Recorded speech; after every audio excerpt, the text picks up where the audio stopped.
being around really good quarterbacks, they all have this similar sense. I'm not making this comparison at all. It's just an example that's fresh in my head because we saw him a couple of weeks back. I saw Brady. He was in the booth for the preseason game that we were doing. He was doing kind of a practice run with Kevin Burkhardt for their run up. And I've interviewed Tom probably a half dozen times. Did a bunch of Tampa Bay Bucks games his last couple of years when he was still playing. And I think I did his final regular season game, all that. So I've interviewed him, talked to him. We were around each other in Los Angeles for our Fox seminar. And within 5 minutes, I think he owns a room. Like, it does not take long to see how quickly, players of that caliber. Again, I know we're using the very, very, very top. Again, just an example that's fresh in my head. But this is most successful quarterbacks. They have a certain level of confidence, a certain level. I don't even like saying arrogance. I don't like using that word because I think it gives a negative connotation.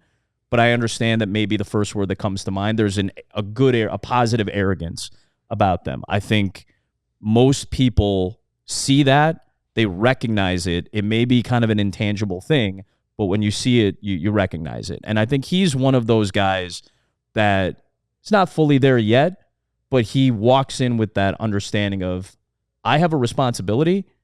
I think Brady talked about that with us. He's like, I understand the position I'm in. I have a responsibility to be ahead of everybody. I have to know everything because they look at me when they screw something up or when they don't know something, they're going to be the ones looking at me for it. I think Mahomes is like that. I think Brady's like that. I think guys like Kirk Cousins are like that.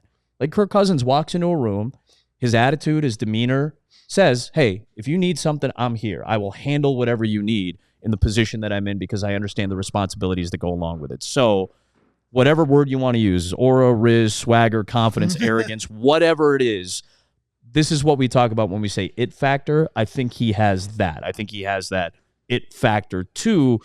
It doesn't automatically come with all the success, right? But it does give you at least a good platform for everybody else to rally around you to find success. You just maybe come up with a new term for it, attractive arrogance. That's sure. There's some people are drawn to it. Oh, you know what you're talking about. You know what you're doing.